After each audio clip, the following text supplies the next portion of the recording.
Salut, salut! Aujourd'hui, on va revenir sur du Masamune Shirow, toujours en artbook. On va faire la suite. Je vous ai présenté la dernière fois l'intron dépôt 3, Ballistics. Je vous mets le lien par là, comme d'habitude. Eh bien, la suite de la Ballistics, c'est Bullets. Les baboules. Les baboules de Nicky Larson. Je dis ce que je veux. Intron dépôt 4. Nous avons ici des travaux en couleur entre 95 et 99 environ. Et il s'agit essentiellement de recherche pour du jeu vidéo et de l'animation. Donc c'est un peu différent d'illustration pure. Voici le sommaire. Vous voyez, les présentations sont différentes. Certes, ils sont en couleur, mais ce ne sont pas forcément des illustrations pleine page. On est sur de la recherche de design, recherche de voilà pour les personnages, etc. Toujours ici en japonais et en anglais, donc très très chouette.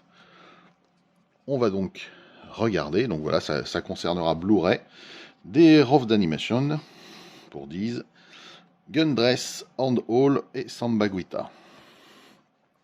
Avec les dates en face. Donc, de la recherche, ici. Donc, ça date du calendrier de 2002. Donc, on retrouve bien le style du maître. Les personnages, voilà, avec leur tenue de combat.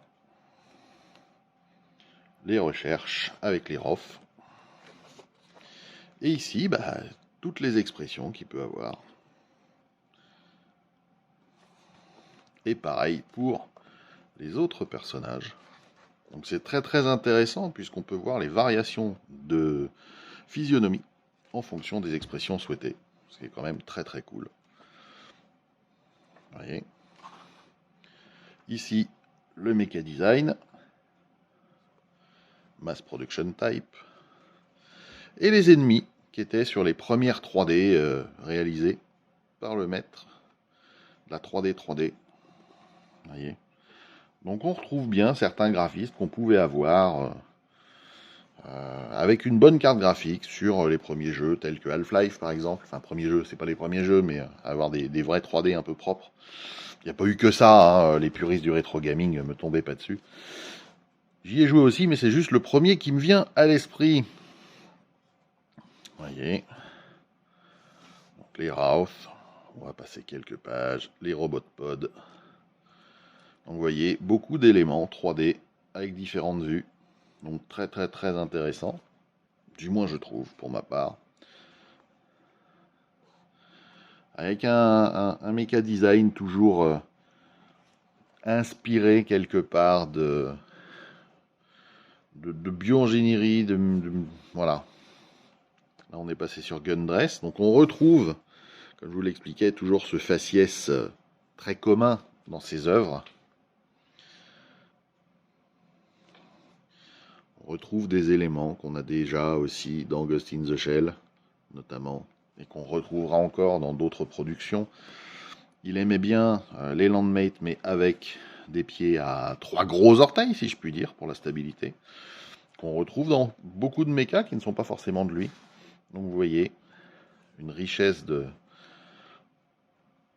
plans de travail, et ça c'est bien, parce que ça permet de savoir comment il organise les recherches, et ça donne des indications sur comment faire. Vous voyez, ce design de vaisseau de police, par exemple, moi je l'aime bien. Je l'aime bien. Les grosses nacelles, on dirait un bateau mis à l'envers. Sinon, j'aime bien. Vous voyez. Donc, différent des arbres précédents, mais très très intéressant sur tout ce qui est recherche cybernétique et personnages. C'est vraiment top, top, top. Et ça donne plein d'idées. Et c'est ça qui est génial. Parce qu'il faut le prendre comme ça. On en revient à la possession démoniaque. Et toujours, oui, le même personnage, la même manière de dessiner les yeux. Le reste change un peu. Voilà. J'espère que cet artbook, un peu différent de ceux que je vous ai montrés de Masamune Shirow pour l'instant, vous aura intéressé. Merci d'avoir suivi la présentation, 1 jusqu'au bout, si vous entendez ça, et 2 avec moi. C'est toujours un plaisir de faire découvrir des nouvelles choses à mes abonnés. Merci à vous. Je vous dis à très bientôt avec, je pense, un nouvel artbook et peut-être de Masamune Shirow. Ciao, ciao!